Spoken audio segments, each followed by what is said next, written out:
Wait loss present అందరికీ weight loss అనే ఉంది.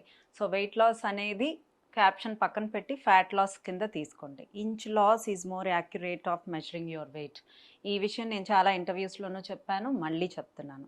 ఎవరైనా ఇంట్లో ఉండి, అంటే ఇప్పుడు అన్ని యూట్యూబ్స్లో ఉన్నాయి, నా దగ్గరికి రావాల్సిన అవసరం లేదు, నా దగ్గరే జాయిన్ అవ్వాల్సిన అవసరం లేదు. సో ఎవరైనా ఇంటి దగ్గరే ఉన్నా, ఇప్పుడు మీ బిఎంఆర్ బట్టి మీకు ఎన్ని క్యాలరీస్ కూడా క్యాలిక్యులేషన్స్ యూట్యూబ్లో మీరు చూసుకుంటే యూ కెన్, ఆర్ గూగుల్లో చూసుకున్నా మీకు తెలిసిపోద్ది. ప్రజెంట్ అంటే ఎవరైనా ప్రజెంట్ వాళ్ళ క్యాలరీస్ 2000 ఉన్నప్పుడు వాళ్ళు తీసుకోవాల్సిన క్యాలరీస్ 1800 ఆర్ 1900 తీసుకుంటే వాళ్ళు వెయిట్ లాస్ అవుతారు, అంటే ఫ్యాట్ లాస్ అవుతారు. This is a basic line of fat loss programme. Okay, calorie deficient డైట్కి వెళ్తున్నాం. క్యాలరీ డెఫిషియన్సీ డైట్లో కూడా అన్నీ తినచ్చా అంటే, మనం హెల్దీగా sustainable weight loss, fat loss కావాలనుకున్నప్పుడు మనం హెల్దీ ఐటమ్స్ని, కరెక్ట్ క్యాలరీస్ని, అంటే 1800 క్యాలరీస్ అనుకోండి.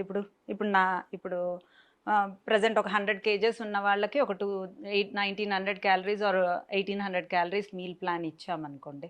అంటే వాళ్ళ బిఎంఆర్ని బట్టి వాళ్ళకి 2000 క్యాలరీస్ ఉన్నాయి అనుకుంటే, వాళ్ళకి 1800 1900 మీల్ ప్లాన్ చేసుకుంటున్నప్పుడు ఆ మీల్ ప్లాన్లో కరెక్ట్ ప్రోటీను, గుడ్ ఫ్యాట్స్, కరెక్ట్గా ఫైబరు, ఆ తర్వాత కార్బ్స్ ఉండేలాగా చూసుకోవాలి. కార్బ్స్ ఎంత మినిమైజ్డ్గా ఉంటే అంత మంచిది. Rather than simple carbs, complex carbs use చేసుకోండి. అరేంజ్ చేసుకునే ప్లేట్లో కరెక్ట్గా ప్రోటీన్స్, కరెక్ట్గా గుడ్ ఫ్యాట్స్, తర్వాత ఫైబర్, తర్వాత కార్బోహైడ్రేట్స్ ఇలా తెచ్చుకోవాలి. ఏది చేసినా క్యాలరీ కౌంట్లోనే చేయాలి. కినోవా మంచిదే కదా అని ఎంతైనా తినచ్చు అనుకుంటారు చాలామంది, నాకు తెలిసిన క్లయింట్స్. సో కినోవా మంచిదే, కానీ అది కూడా క్యాలరీ కౌంట్లోనే తినాలి.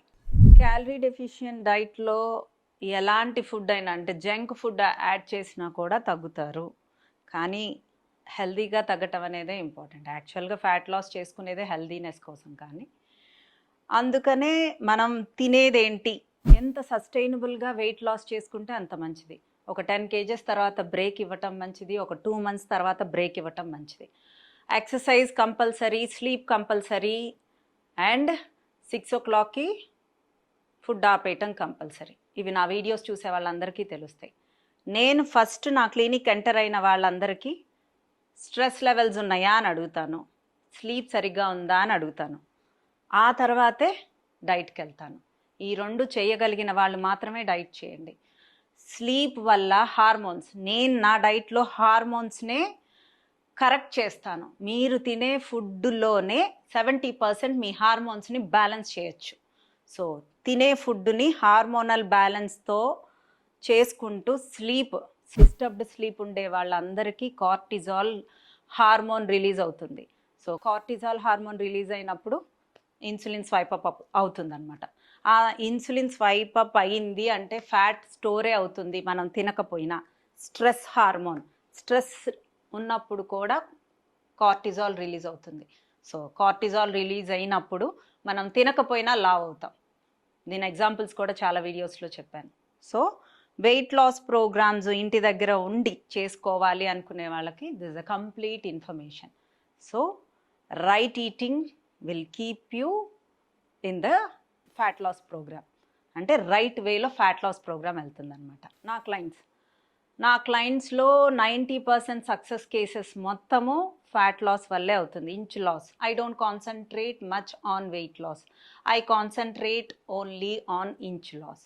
మీ క్లోత్స్ని మెజర్ చేసుకోండి. సో దిస్ ఇన్ఫర్మేషన్ మీకు నిజంగానే యూస్ఫుల్ అని నేను అనుకుంటున్నాను. So keep sharing.